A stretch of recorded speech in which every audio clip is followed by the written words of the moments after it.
What keeps entrepreneurs from connecting and collaborating is trust.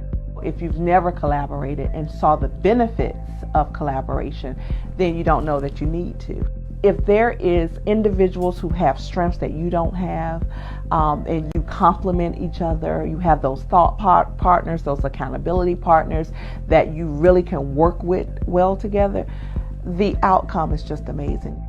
I have been in 5 collaboration books. One of the benefits for me is the time piece, because when you're writing your own book, it does take time. Then secondly, you are opened up to so many more people than you would ever do by yourself.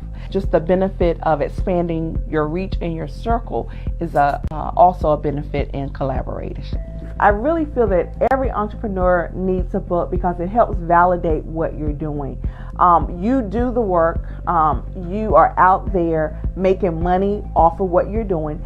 I like to know what it is that you're doing as an entrepreneur. Tell us your story. Everyone has a story, which is why I highlight entrepreneurs in the Grind Entrepreneur Network, because I am giving them a question of the day. They are detailing their questions and their responses, and you're getting to know who that entrepreneur is. And so with a book, you're able to do that. Your audience, your clients, your customers, they're able to see who you are as a person and not just as that CEO or that boss that you are of your business. The mission of the Grind Entrepreneur Network is really quite simple.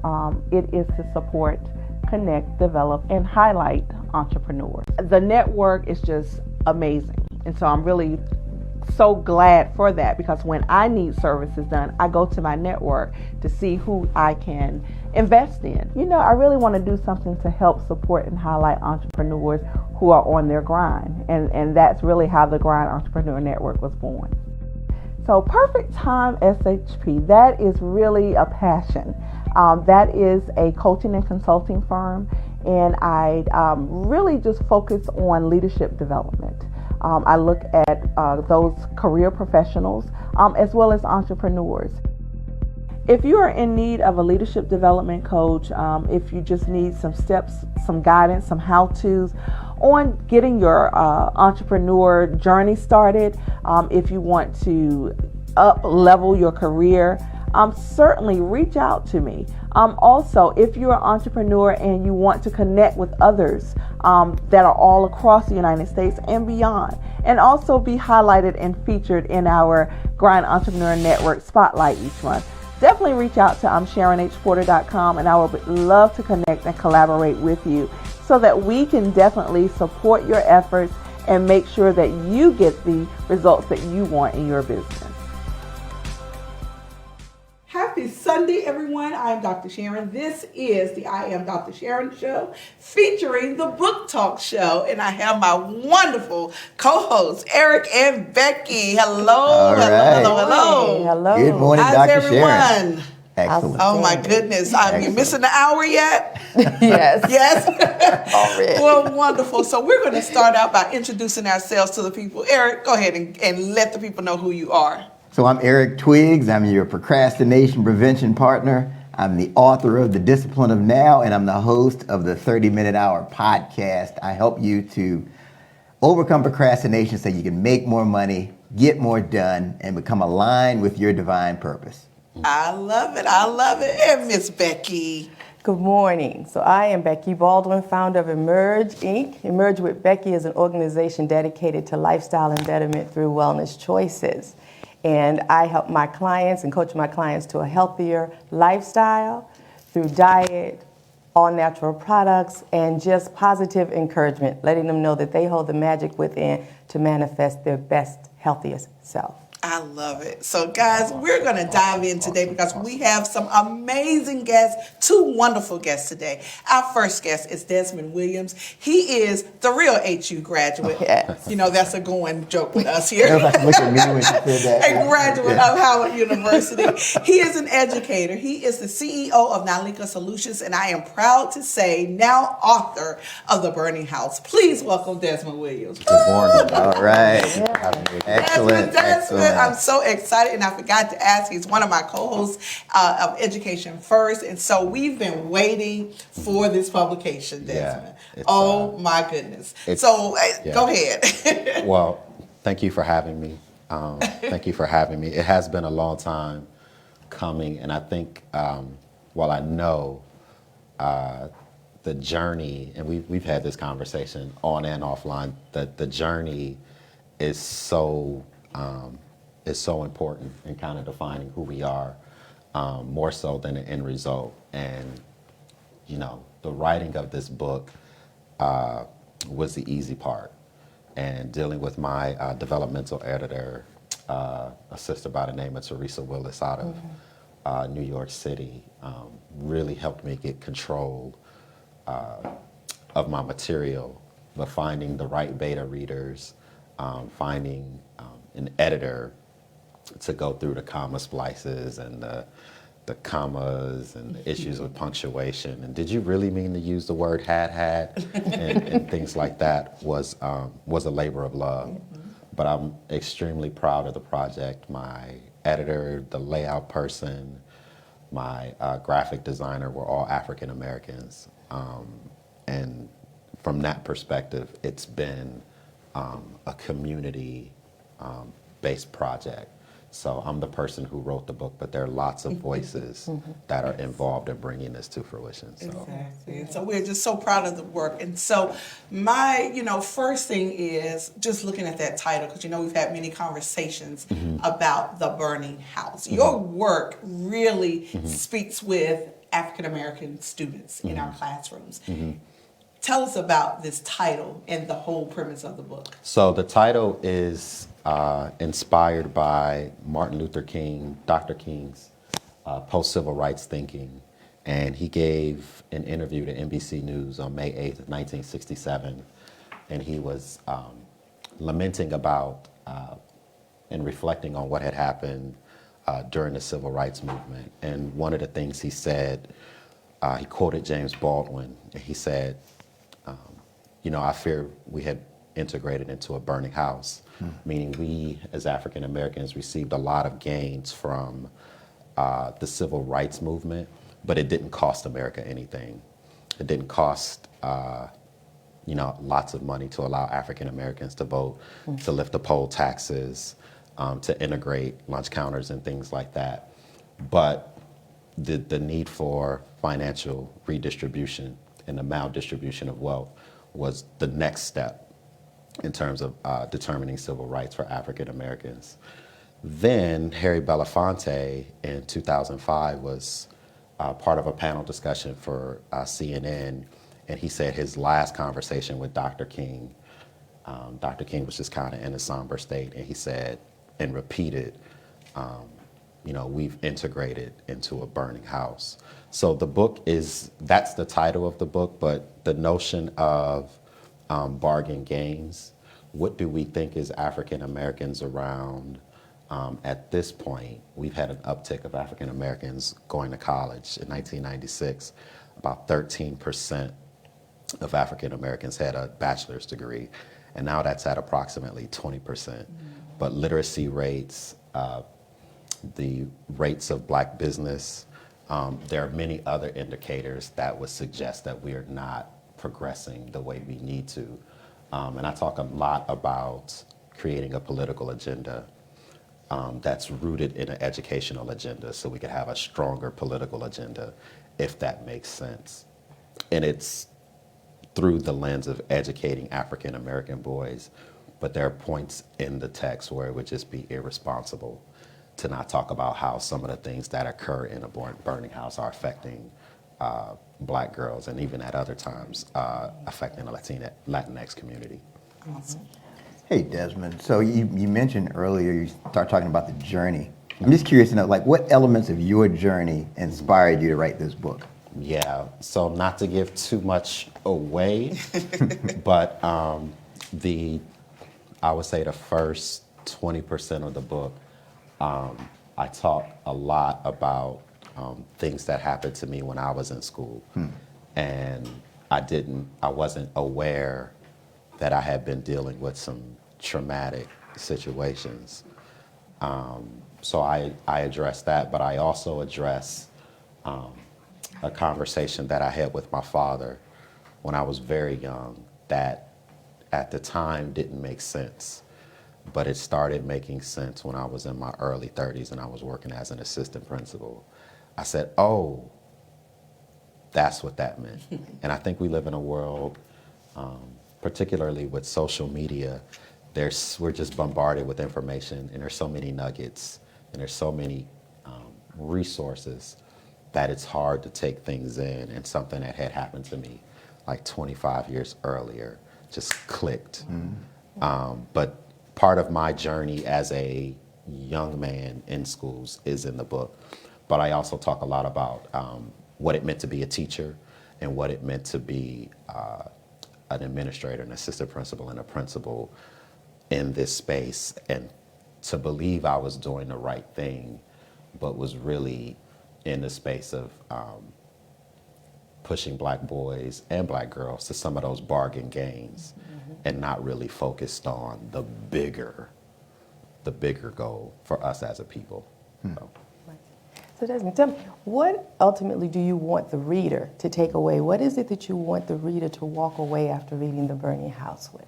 I'm so glad you asked that question. I get questions a lot. What's the book about, right? Like, if you wrote a book, what's it about? The why of the book is not Black boys are failing. The why of the book is racism is the biggest problem on the planet. And if we can't find a way to solve that, then we'll continue to see the issues that I outlined in our schools.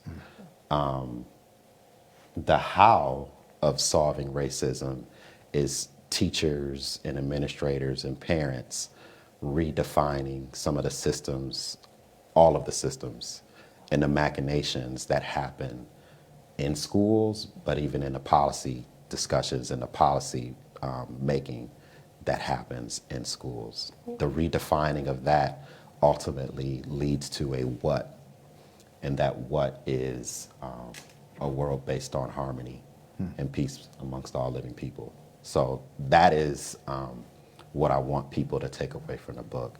I got it's weird when people read your work. Well, first of all, I sent my mom a copy maybe 2 weeks ago, and she started reading it. And she said, going back to the question you asked Brother Twiggs, she said, "Is that what that was?" And I said, we're talking on the phone. My mother lives in Detroit. I said, "Are you reading the book?" She said, "Well, yeah. That's why you sent it to me, right?" And I said, no, I didn't anticipate that you were going to actually read the book. But she was giving me some feedback on her perspective on a few of those things. And I had a reader email me that I don't know, Wednesday or Thursday. And they said, "You're talking negatively about Teach for America, and I went through Teach for America." And I said, you have to let people take from the text, take from the reading what they have to be able to own that. But I would say those are the bigger takeaways that I want people to have. I do talk about this notion of privatization and how we educate the teachers who educate Black children. I do talk a lot about that. But to put it blunt, I blame African Americans for not being more vigilant in terms of who educates our children. And why is it that 45-year-old teacher who's been in the game for 19 or 20 years is forced out and is replaced by Desmond Williams, who's 22 with no experience, and he's working with the children who need the most amount of help and the most amount of support. Like, ultimately, that's our fault. So, so those are a few of the takeaways, but I don't want people to think that I'm poo-pooing Teach for America or other organizations like that. But if that's their takeaway, then I have to let them have that. And you really made some valid points, and as educators, and just so, and I just want to publicly thank you for coming out and being a part of our I had so much fun. At my elementary school. Yes, just so ma'am. amazing. And I just want to touch on that because absolutely, I saw you interacting mostly, with all the students, but you really had a very special connection with our little African American boys, fixing the collars and doing these things. How important is that as an educator, as an author now? So to make sure that we're connecting with our Black students in schools, in elementary, specifically. I talk about this notion of relationship building, and it's important now. This is not in the book. This was an epiphany I had. Have you ever given a speech or a talk where you were arguing with someone, and after the conversation, you said, I wish I had said it. Right. But the notion of connectivity and relating to children is bigger now and is a more robust conversation than it's ever been. But I think part of the issue with that is because we have eviscerated our 45 and 50-year-old teachers who have 20 years of experience. I don't need the relationship built with you at that level to the degree that I need to spend 2 days in a professional development, because I taught your younger brother. I taught your older brother. I taught your aunt. You live down the street. I live 3 blocks away. But when you take teachers out of the community and you replace them with drive-by educators, then you need to spend more time talking about relationship building, because the people who are teaching your children are not necessarily connected at a visceral level. So it becomes more of okay, let's check off these agenda items. We're going to talk about resiliency. We're going to talk about relationship building. It is important because the number one thing that children say they miss in schools is they don't feel like they belong. It's a place where I come and I get talked to. And this is especially true for children who are middle of the road and high achieving. Teachers spend most of their time dealing with quote unquote students who require more attention because they're causing behavioral problems and things like that. So that sense of belonging is so important. But I think it's important now more than ever because we don't have those teachers who, I live next to your grandmother. Right. I don't need speed dial. I know the number by heart because I called it for your older brother. I called it for your aunt, right? So. Yeah, we're definitely losing that sense of community. Yes. Absolutely. I think we have time for a few more questions. Yes. So back in 2015, you wrote something about the demandments for teaching boys, the 10 demandments. Can you shed light on some of those? I was asked to write an article. I was actually in the classroom at that time, and I was asked to write an article on what I thought was absolutely necessary, the non-negotiables for engaging boys in the classroom. So that was the spark for that conversation, and I was in a very exploratory space at that point, and I was figuring a lot of things out. But that article was literally after about, I would say, 7 months of action research and being in an all-boys setting. I was a former special education teacher in the city, so you become a de facto all-boys teacher to some degree. But that's what spawned that article. So Desmond, when you wrote The Burning House, right, I know that there was a lot going on, you know, with all the work that you do for African American boys, right? And as an educator. So tell me, what did you leave out, or what is going to be in the next book that you didn't get to put in this one? So, I'm so glad you asked that question, too. This book leaves off with what I believe to be a call to action in terms of what I mentioned around a political agenda that helps create an educational agenda that will strengthen a political agenda. And I think we need to, as African Americans, we need to think more about community control of schools, and we also need to think more about private, independent schools that have a Black political agenda at the root of the curriculum, and also puts culture at the center of learning, behavior management, responding to parents and things of that nature. So that's kind of the sequel. The prequel, I would say, is really taking a look at how we got to here. And there's some other books, James Anderson's The Education of Blacks in the South is a really comprehensive text. But I think there needs to be a conversation on, do teachers know, going back to this notion of teacher education, do they know how we got to where we are? Right. Like, who built the burning house? Right. Wow. Wow. I love it. I tell you, Desmond Williams, I just cannot wait to dive in to The Burning House. But please share how individuals can purchase this book, if you have any book signings coming up, and your contact information and for Nylinka. Sure. So you can reach me on all social media platforms at Nylinka, except for LinkedIn. I'm at Desmond Williams. Nylinka is Nylinka.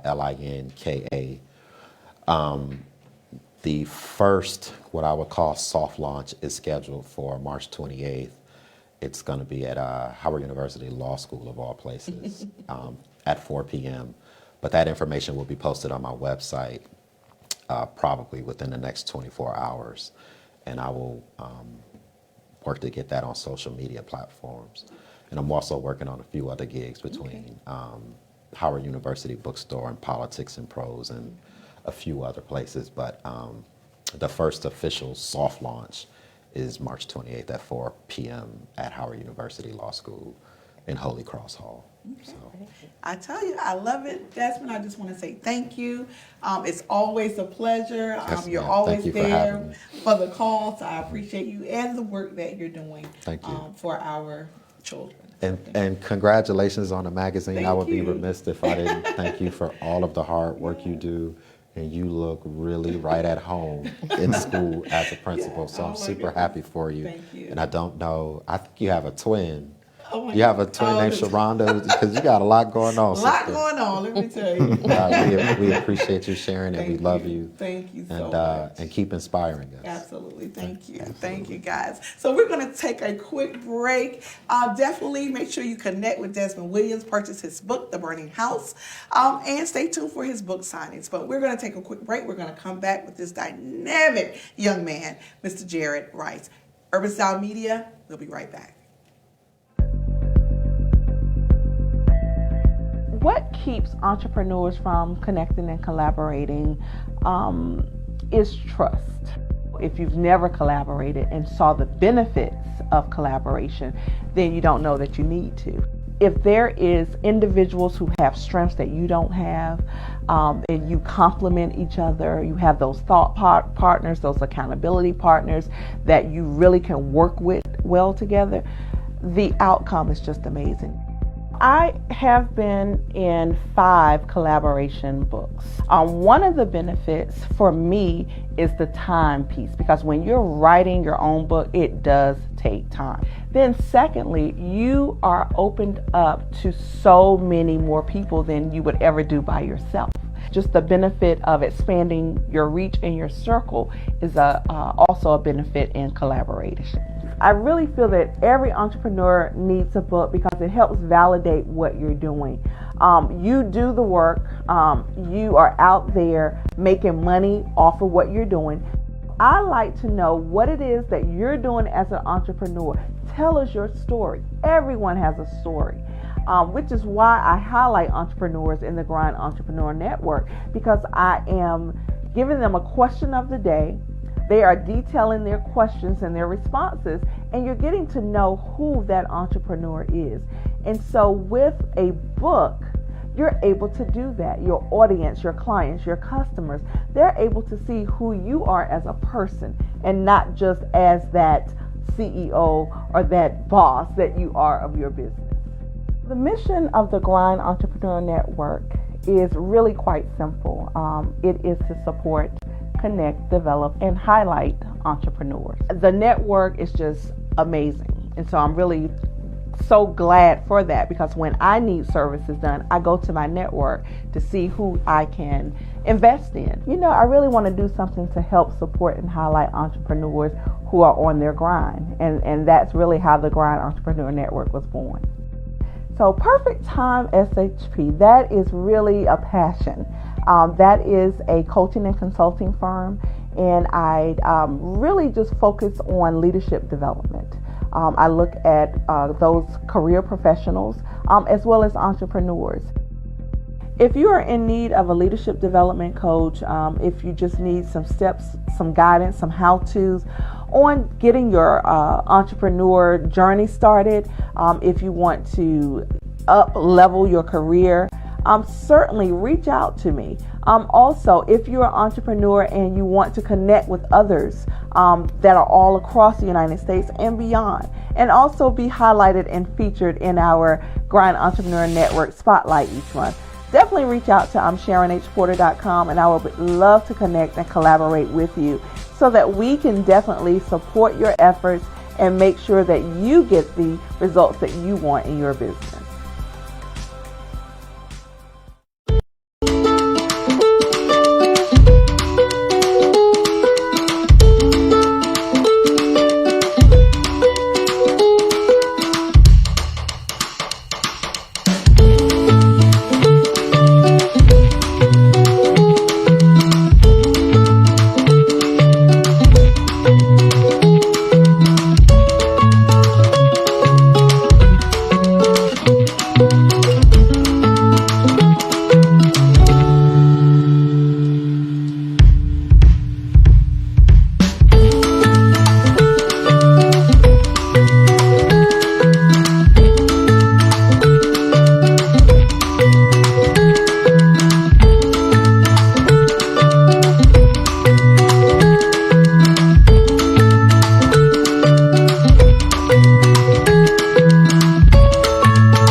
He is here, and when I tell you amazing, oh my goodness, Mr. Jared Wright. He is a dancer, he's a poet, he does spoken word, and now the author of The Truth About the Truth, the upcoming release of The Truth About the Truth. Welcome, Mr. Rice. Hi, how are you? We are so excited to have you. You know, reading your bio, I'm like, okay, how many things does he do? I only shared a few things, but I would love for you to take the time to share a little more about who you are. Yeah, so my name is Jared Rice. Like she said, I'm a dancer, but I'm also a choreographer. I create dances for multiple different things, whether it be on-stage performances, music videos, in the classroom, and whatnot.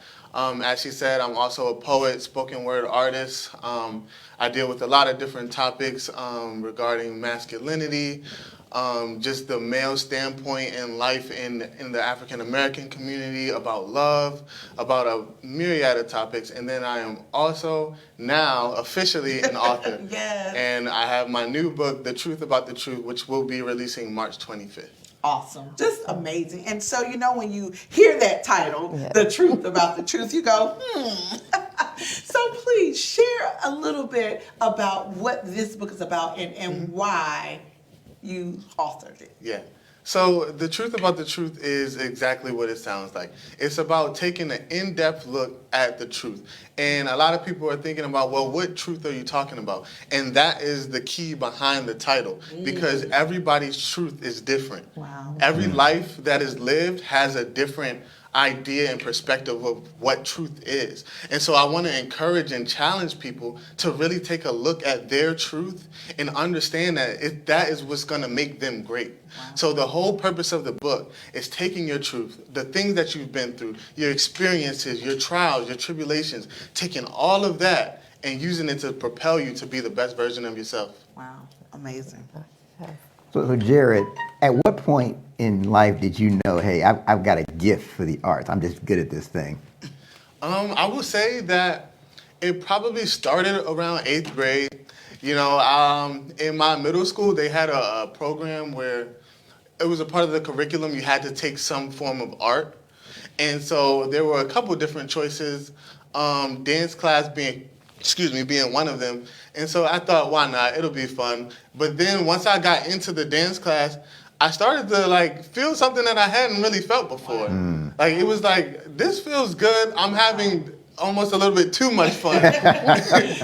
And from that point, I just knew that it was something that I could keep going with, and then something that I could definitely, progress in and become great at.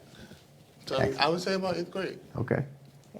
So can you tell me some of your influencers? Who influenced you with the poetry and the dance? Well, in dance, I have a bunch of major influences in my life. First, I would like to thank Ms. Darby Pack. That's probably where it started at Milford Mill Academy when I was there.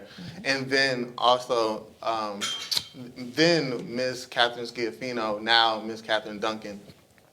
She was my dance teacher at Newtown High School. And now currently, a couple of the people who I trained under and also work with closely would be Fresh Redding, Devin Solomon, and Jimmy Whedon. They have played a huge part in my dancing now. And then on the poetry side, I have a couple of good friends who have ultimately, without really knowing, paved the way for me. Aki Togan, he's definitely an amazing spoken word artist. And at the school I went to, AMDA, which is in Los Angeles, California, a performing arts school, that's kind of his strong suit and what he was there for the most part, in acting and whatnot. So seeing him really take the step and be as great as he was, it kind of encouraged me to do that as well. And then it really gave me room to open up into the spoken word, avenue.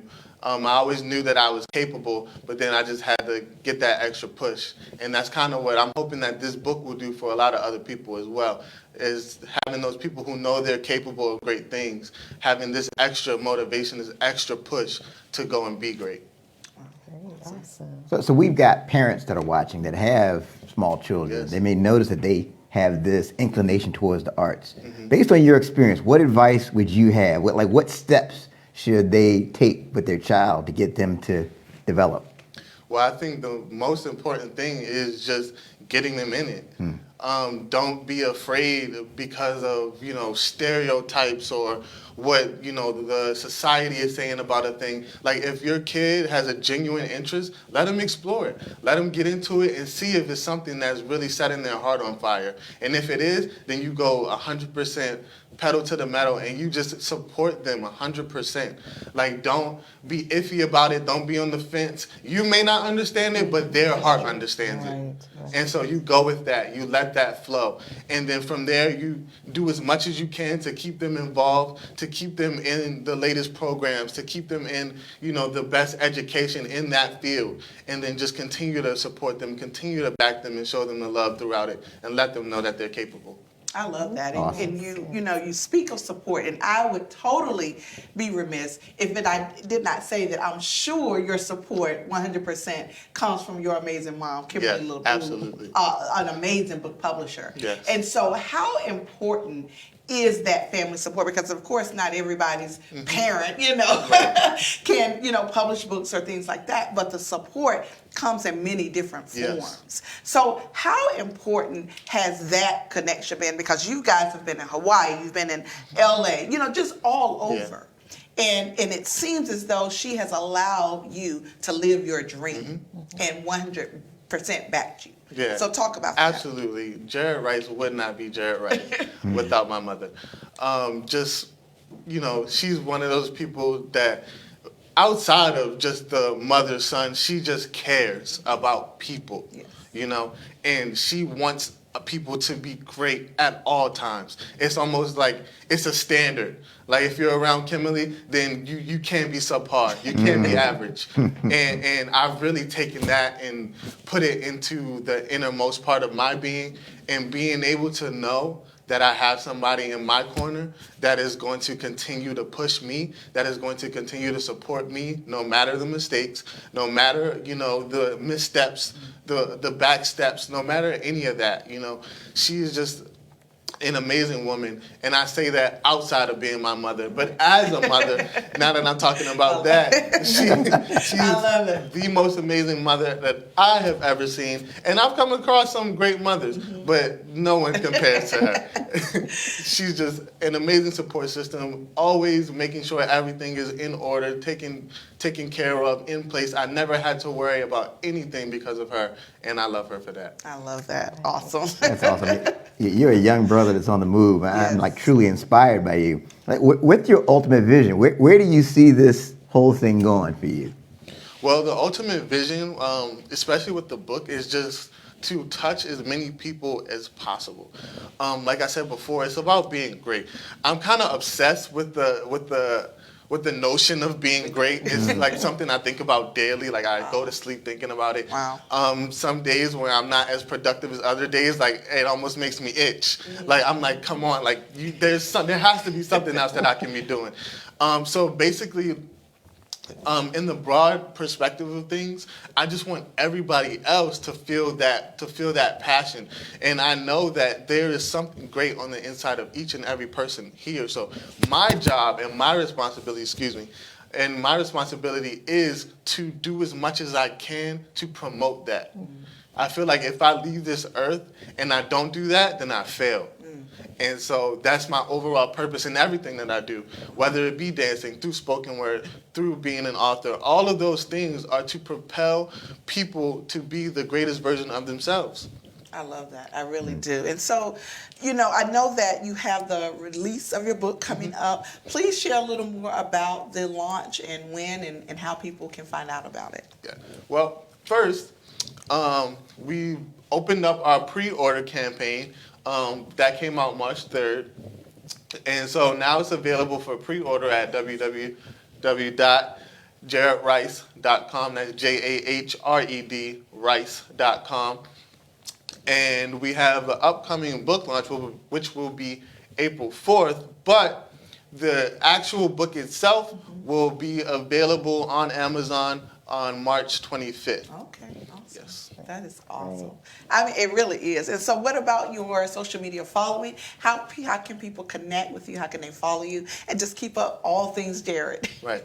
So I mainly work off of Instagram. And so my account on there is my name. It will be at Jared, JAHRED_Rice. And as simple as that.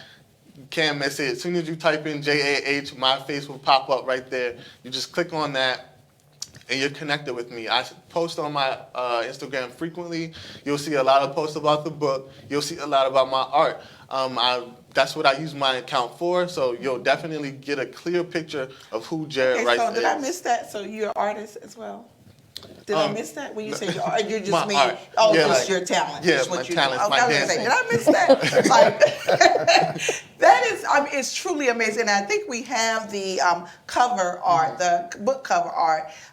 If we can just put that up there, Jared Rice, and I love the cover actually, The Truth About the Truth. And so it's now available for pre-order. Yes. The launch is April 4th. Yes. But it will be available on Amazon March 25th. Yes. Did I get all those dates right? Yes, you did. Awesome. Just a wonderful young man. And like you just feel the passion. Absolutely. You feel it, you hear it, and you know that great things are coming for you. This is truly only the beginning. Yeah. And it's just really a test that you have to use the gifts that's been given to you. Yes. Absolutely. Every one of them. you have to use them. And I see that in you. So just congratulations and congratulations to mom out there doing the thing, because that's what it's all about. Yes. Keep doing it. Keep doing it, absolutely. And you definitely have to come back when we have the book in hand. We will. How about that? We will. Absolutely. Awesome. The Truth About the Truth, guys. Go ahead and pre-order, get your book so that you can have it when you go to the book signing on April 4th. So, guys, we're going to take a quick break, but we will be right back. We're going to finish up with all of the happenings of the hosts of the Book Talk Show, because you know we are on the move each and every month. So, guys, please stay tuned. We'll be right back.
are back. Just amazing guests today, guys. Wouldn't you say? Absolutely. Oh my goodness. I'm just so excited about these young black men, you know, like really, and you hit it, just the passionate just coming out, just coming out. So very exciting. So guys, today, right now, we're going to talk about your books. We don't often get a chance to do that, but we're going to start with Eric, and we know the discipline of now that has helped everyone with procrastination, but we want to really look at chapter 7, checking your attitude, and I think that's a perfect chapter. Yes. Tell us a little bit about this chapter. Okay, so it's based on when you get to part 2 of the book, I'm talking about the procrastination prevention pyramid, which is a model I created to help you to overcome procrastination. So the first rung on the pyramid is your attitude. Wow. And it's your mindset.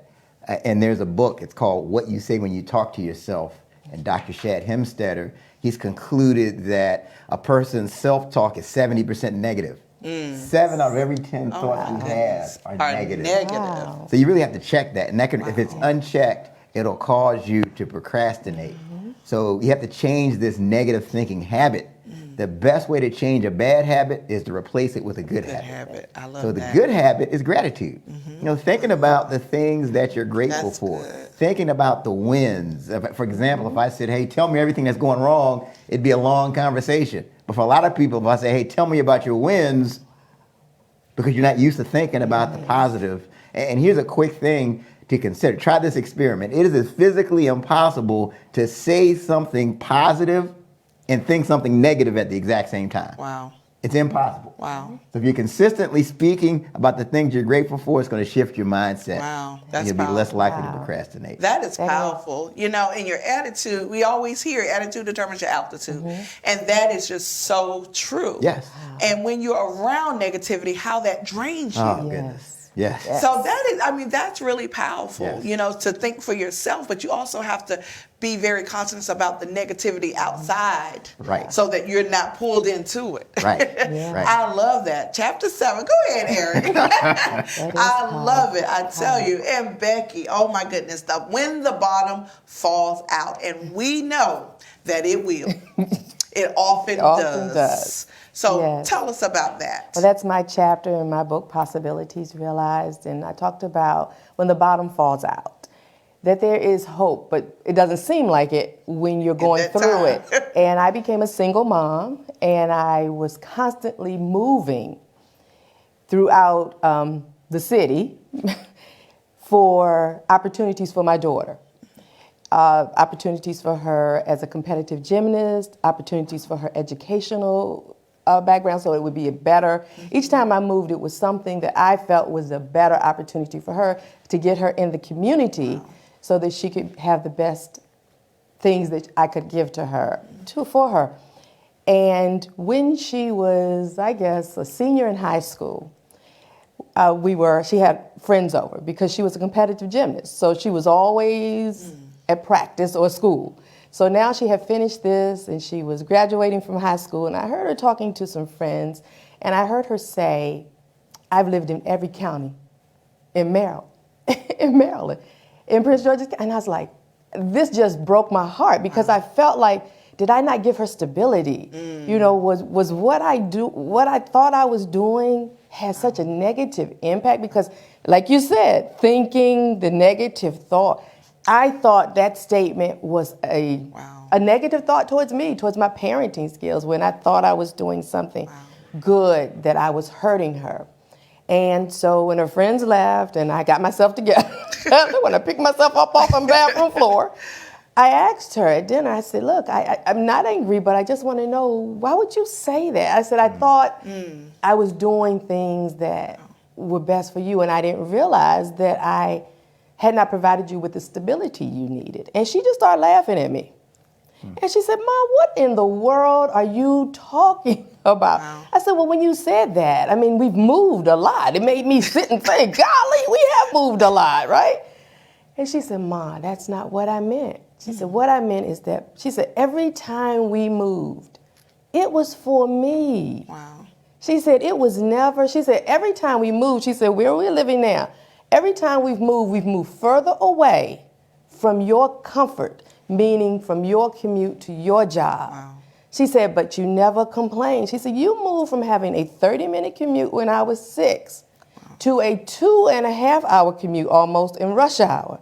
She said, and yet I get to where I gotta go and where I need to be. She said, I was just bragging that I can find any place you wanna go in PG County. I can tell you how to get there in proximity to where I used to live. But so we think the bottom falls out, right? That's what I felt like the bottom had fallen out when in fact it hadn't. I was building a foundation that was firm and concrete for my daughter. Wow. Amazing. Yeah. Oh my goodness. So where can they find your books to read more about these amazing topics that's in your book, Eric?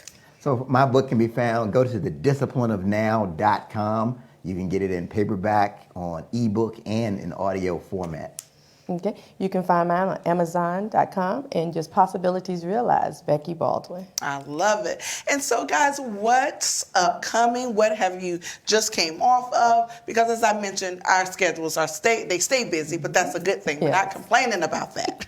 So, Eric, and I know you have a show Monday, and I'm so excited that Karen and I will be a part of that show tomorrow. So what else do you have upcoming? So recently I did a presentation for the DIA, Defense Intelligence Agency. Nice. Shout out to Dr. H.L. Barner for the invite. Spoke to 350 federal government employees. Had a blast doing that. Wow. Tomorrow I've got this great guest, Dr. Sharon A. Porter. It's so funny. Is going to be coming back Yes. to talk to us on the Book Talk Show. Yes. We're recording tomorrow. It's going to update next Sunday, so Okay. please stay tuned for that on the 30-minute hour. And also, on next Saturday, I'm doing a book signing at the Hyatt Regency.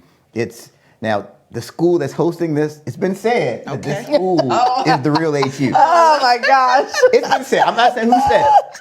So Hampton University is having a gala this coming Saturday. And I'll be signing copies of The Discipline of Now at the Hyatt love Regency in Crystal City. I love it. Awesome, awesome. And Becky, what do you have going on? Well, I recently just spoke at the 2020 Small Biz Summit. Yes. And I spoke to about 35 entrepreneurs and just talked about holistic health and wellness and how you can make small changes that make a big impact in your lifestyle and in your health, overall health. And so as a result of that, I have obtained 3 new clients who I'm starting to work with actually this afternoon. That's awesome. And so I'm excited about that and just excited about God taking an illness of mine that became a passion that was regenerated that I forgot all about in my youth to cause me to be able to make change and an impact of change for people. Wow. Just from my experience. So, and I am working on a new book. Awesome. And so I've gotten started. I don't know if anyone remembers, but last month you talked about the 90 minutes. So I've been doing that. That's awesome. And it's made a tremendous impact. So yes, and I'm looking forward to sharing something that's coming up in April, but I want to wait until we come to the book talk show in April. I love it. I love it. I love it. And guys, I'm so excited. I too just came off of a conference at Columbia University in New York. It was absolutely amazing. Off of the how I got over the educational pursuit of Black female scholars presentation. It was amazing. And I just want to thank the author, Dr. P.L. Scott, for that opportunity. It was a symposium, and we just had wonderful engagement with students from across the country that are currently in colleges and universities. It was really amazing. So I just want to give that shout out to Dr. Scott for that opportunity. And also on Friday, we launched Vision and Purpose Lifestyle Magazine. That was such an unbelievable evening. After planning for almost a year, it was hard work. And as I mentioned at the launch, it's one thing for book publishing, but to actually put together a magazine was a feat. It was wonderful, but it allowed me to really expand my creativity. And so that was one of the things that I was most grateful for. The chief of the fire EMS here in Prince George's County, Maryland, was our cover story. We graciously covered that swearing in of her about a month ago, and she was our guest of honor at the launch Friday. And so it was truly amazing. Over 20 members that we have, team members, to put this thing together, and it just came out phenomenal. So I just want to say shout out to Karen McConnell-Jones as well as Crystal Glenn and all of our team members, contributing writers. And so it's now available on our website, vnpmagazine.com. You can order the one copy, or you can go ahead and subscribe and get each of the issues that were coming out. It is a bi-monthly magazine, so the next one will be out in May. And so it was just a wonderful time, just a great achievement, after putting it out in the atmosphere and making sure that it came to fruition. I have to echo what was said earlier. Shout out to you. Thank just you. all the things you're doing. You make it look so easy. Oh my goodness. But it's not as easy as you make it look. Easy at all. So just keep doing it. Keep leading the charge and inspiring us all. Thank you. I think we all want to know, when do you sleep? I know. I'm telling you, it is something. That's why when, I was like, oh my God, we lose this hour. No. But it's all good. Yes. It's all good. Yeah. And it's really about making time for the things that's a priority for you. Yes. In time blocking everything. And that's what I always say. I make sure sure that I know when I'm supposed to be doing and what I'm supposed to be doing. And I try to make it happen that way. So that you can get everything that you need done. Well, you make it happen, Dr. Yes, you do. Sharon. And you're quite inspiring. Yes. You do. Thank you. You continue to inspire me to Thank do you. better. So I love it. Thank you guys so much. And we just want to say we miss our other two co-hosts, Dr. Courtney Davis and Laverne Pearley, who could not be here today, but just know they will be here next month. And so, guys, what a wonderful, fantastic show we've had today. Yes. We continue to have wonderful authors that we feature here on the Book Talk Show. So if you are one of those amazing authors, definitely contact us. We'll put our information on the feed. So for all of our hosts here at the Book Talk Show, Eric Twiggs, as well as Miss Becky Baldwin, we want to say thank you for joining with us. We will be right here the second Sunday of next month. And we want to say keep writing. Thank you and have a wonderful Sunday.